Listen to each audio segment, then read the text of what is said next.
Thank you for joining us for our first show of a 4-part presentation from artist Bob Cummings. In the next 4 weeks, he hopes to teach you how to transform your artwork to a new level. Hi, I'm Bob Cummings, and it's nice to be back with you. When we ended our last session, we were talking about these two foundational presentations of tonal values and how important they are to actually end up with a good, successful painting. And it's so true. I will go back just a little bit and cover. If this is my cutout, but actually I would be painting this on the canvas that I am going to build into a painting. So, in other words, if this was the canvas and I have my drawing here, I would take, excuse me, and just put in an overcast sky at this point. I'm not going to get into clouds and sunsets and all that stuff. Those are different presentations. But the next thing I would do, so that would be my light values here, putting in the sky. And then I would take and mix a tonal value like this here and paint in my background trees. Then I would go back to my deep tonal values and paint in all my upright close trees. I'm doing the same thing with color here. And a lot of people like this approach instead of this. I can use either way. Either way is fine. But I think the most important thing here is that when you use color, you still maintain the very, very special tonal values. We want to work with the colors so that we still are not losing the tonal values that are necessary for the foundation work. So here we are. This is wet. We painted this on quickly, and I'm going to go to this stage. This is the same painting as this, but only we're going to do something a little different here. We're going to take and do what we call modeling.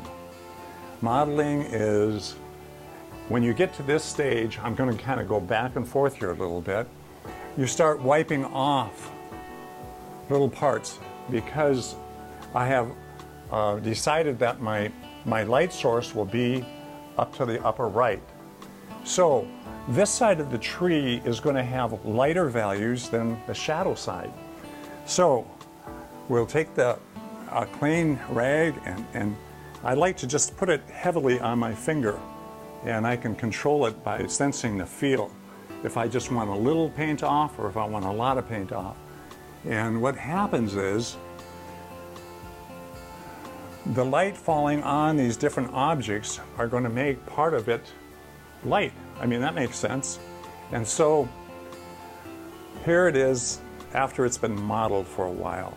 What we see then, after we've moved some of the paint off for the lighter side of the tree, we can stand back and look at our painting. And all of a sudden we begin to see that there's kind of a three-dimensional look starting to appear. And that's what we want. When you get to this stage of kind of a three-dimensional look, we can actually start thinking, you know, how do I want to finish this painting off? How do I want to put the highlights and the rich and lavish colors that will make this thing a finished painting? And so we've been building and building, and then we come, and this is my favorite. This would be my favorite part of the painting. It is absolutely exciting, and it's fun because now we've done our footwork. Now we can do some creative work that is just, you know, in us artists. So let's just take the tree for example. Here I've been able to mold and add highlights to the tree. I generally start with dark clumps of tree leaves, I should say, dark clumps of leaves, and then I'm working up into my highlights so that my highlights will stand out through the viewer. And then I like to also work my darker tones of leaves back in the shadows. And the combination of the two make the tree look full and strong. And that's our goal. And so we're adding the richness and you know, we're putting in all these little tidbits here to give this thing life and fullness. We also put in a kind of prominent pathway.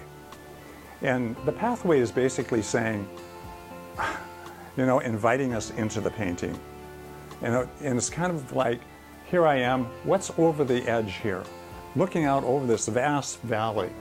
And it kind of has a little story behind it.